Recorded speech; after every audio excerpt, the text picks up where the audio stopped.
What's going on, guys? I hope y'all are having a great day. We are on our way to the part store because I was putting the toolboxes, the stainless steel toolboxes, on the Gatormade trailer, and these nuts on the end, they have like that little piece on the inside. I can't remember what it's called, but normally these nuts don't give me any issues. They always go right on.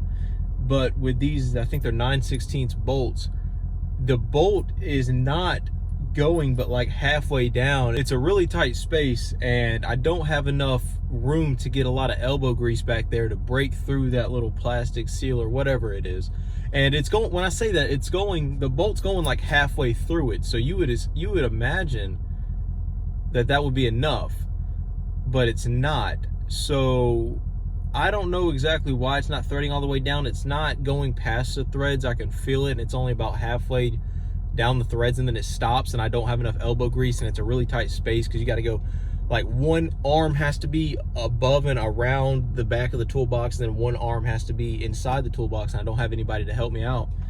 I don't have an extra hand, so I don't have an extra person to hold the back of the nut while I'm on the front side trying to crank it. It just, long story short, we're going to go get a new bolt and a new nut to make it easier, and we'll show you guys the toolboxes.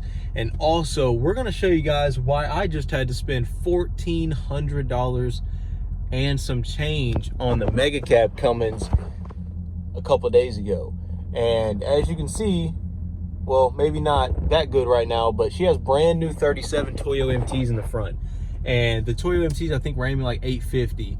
But the rest of the stuff we're going to talk about in this video, and the previous owner before I got this truck, I don't know if it was an accident or whatnot. I'm not going to point the finger. I'm not going to do that. But we're going to talk about something that is just too easy to explain. If you're selling a truck and there's something wrong with it, just let the next owner know. I hate, and we're going to go in more detail this in a second, but I just got to rant for a second. When you sell something to somebody and there's something wrong with it, just let them know. It's going to save them so much money and heartache in the end. It would have costed me $400, if that, to fix what needed to be fixed on this truck, but instead it cost me $1,400. So stay tuned for that, and we'll jump right into the video. Hope you guys enjoy. If you're new, subscribe. If you like the video, smash the like button down below. Let's jump right into it. They say Mike's about to blow though. Tell me something that I don't know. With the crowd bouncing like bogles, you can come on the tour bus, just please no photos. Up the ride like Somo, cause we be going off on the off nights. Cause I've been on every single song I put my pin on. No, they don't know, or maybe they starting to, cause I work so hard that it's hard to lose. Top spot, I'm taking that face. Well, we just made it to the part store, guys. We'll run inside, grab what we need, and we will be right back. Side note, these things are freaking awesome. If you guys haven't tried one for the first time the other day, and they have kept me going on the few mid-shifts that I had left on my rotation, and driving. I've been doing a lot of driving recently, so that's why that's in there. Well, got what we needed. Now back to the house. All right, so to show you guys what we're kind of dealing with and working on, here's one of the toolboxes. I got one on either side of the trailer, and the bolt is like up there in that corner. The pre-drilled, these toolboxes aren't specifically made for this trailer, so of course I figured that some things weren't gonna go exactly right, but nevertheless they're gonna work. I just had to drill a 3/8 hole a little bit further to the right so that it meets up with that steel inside and can go on the back side of that steel plate, which is actually a bracket that comes with the toolbox that I got from Gatormade trailers. It's called a buyer's box. It's pretty good box. Stainless steel, waterproof seals. I really like it, but it's just really hard to get in there with that locking nut or whatever it's called and get the torque you need. So here's this side. I'll show you guys the other side as my dog is just hanging out. What's up, Bubba? I've already got this one kind of in place. It's not all the way done, but we still got to finish tightening it up a little bit. But that is the other side. So I got a toolbox on either side to hold my straps and such. And then, of course, we got the toolbox here in the back. This pine straw has been coming down heavy. So that's what I'm working on today. I'm going to tighten these things up, finish up this project. Then I'm going to go in there and show you guys this issue that I'm having with the Mega Cab that I just got fixed. And the reason that it didn't drive for a couple months, it kind of sat. I took it around town, but we'll get into that. Let me finish this up and we'll talk about it. Cause winning is a habit, and I've been an addict every night. It's cinematic when you roll with us, and arms, and I came to your town. We fell in love. Alrighty guys, so we got the two toolboxes on the Gatormade trailer. They look great. They're tight now. They're not moving around like they were with that little bit of a gap. What we did, we went with locking washers instead of those locking nuts. So that is the only change we made. And I don't know what was going on with it. We also added a little bit of a spacer to make it even more tight on the backside. So that probably helped too. But anyway, back to the video, or to start the meat and potatoes of the video. Check out these brand new meats on these 37s. Probably still got the nipples on some parts of the tire. They probably have like 50 miles on them. And you guys are probably wondering, didn't you just have brand new 37s on this truck when you bought it? And the answer is yes. And here they are right here. And the reason why they look like this is because the previous owner, here's the other one, this was the passenger side, and that's the driver's side. Barely any tread at all on there. I come home from some training I was on, and my wife was driving the truck while I was at training the whole time, so I wasn't home. I come back, and it takes me a few days. Obviously, I'm not, checking my truck tires every single day, but I was passing by the mega cab on my way to getting the Power Stroke, and it caught my eye. I was like, oh my God, what in the absolute hell? These are brand new 37s. By the way, they were put on the same exact time these rears were put on.